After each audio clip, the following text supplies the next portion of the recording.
24-এর জুলাই সনদ, সেই জুলাই সনদের আইনি ভিত্তি, এটা আগামীর বাংলাদেশের বাঁচা মরার প্রশ্ন।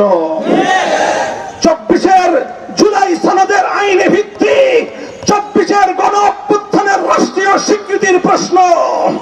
24-এর জুলাই সনদের আইনি ভিত্তি আমার হাজার হাজার মায়ের কোল খালি করা আমাদের শহীদদের পবিত্র রক্তের প্রতি শ্রদ্ধার প্রশ্ন। ডক্টর ইউনূস সাহেব সহ অন্তর্বর্তীকালীন সরকারকে আমরা প্রশ্ন করতে চাই, আমাদের যে সকল সন্তানদের বুকের রক্তের উপর ক্ষমতার মসনদে আপনারা বসেছেন, আজও পর্যন্ত জুলাই সনদকে আইনি ভিত্তি প্রদান করতে পারেন নাই। লজ্জা হওয়া উচিত আপনাদের। আপনারা নির্বাচন নিয়ে তড়িঘড়ি করছেন, নির্বাচনের তফসিল ঘোষণার প্রস্তুতি গ্রহণ করছেন, নির্বাচনের আসন পুনর্বিন্যাস করছেন, অথচ 24-এর আমার সকল শহীদের রক্তের প্রতি শ্রদ্ধা জানানোর রাষ্ট্রীয় নিদর্শন জুলাই সনদের আইনি ভিত্তির ব্যবস্থা এখনো করেন নাই।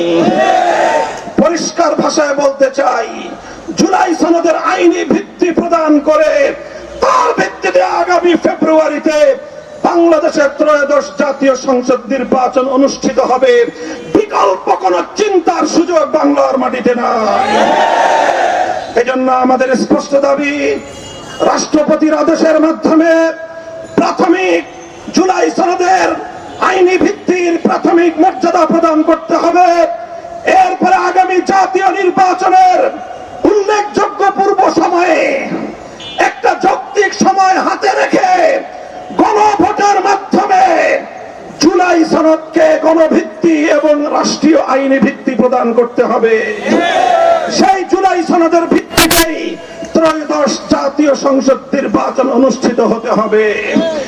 এর কোন ব্যত্যয় বাংলার মানুষ মানবে না, জুলাই যোদ্ধারা মানবে না। প্রয়োজনে আবার রাস্তায় নামবে, আবার যুদ্ধ হবে।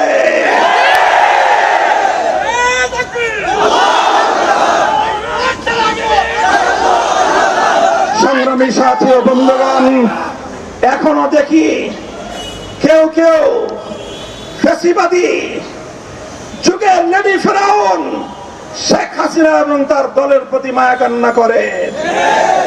আপনাদেরকে বলবো, গুম কমিশনের পক্ষ থেকে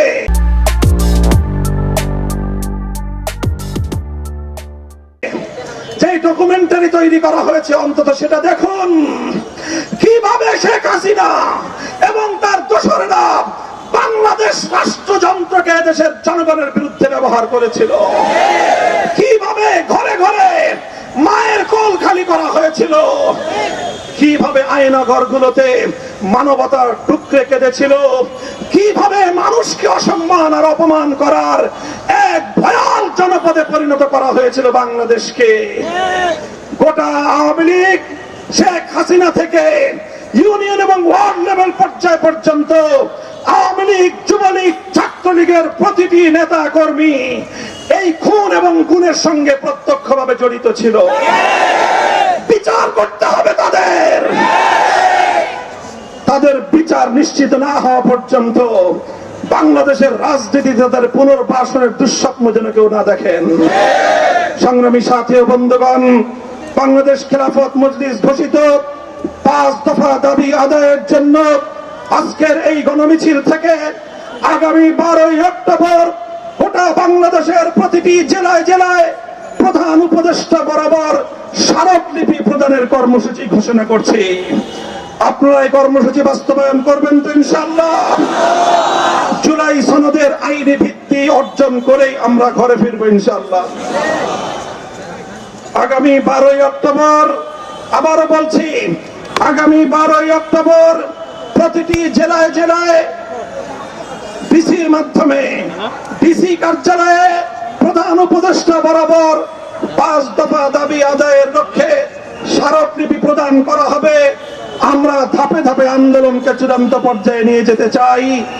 আমরা কোনো হঠকারিতা করতে চাই না, কিন্তু মনে রাখবেন, পিঠ যদি দেয়ালে থেকে যায়, যা করতে হয় জুলাই সনদের ভিত্তিতে আগামী নির্বাচনের দাবি আদায় করার জন্য আমরা সেটা করতে প্রস্তুত থাকবো ইনশাআল্লাহ।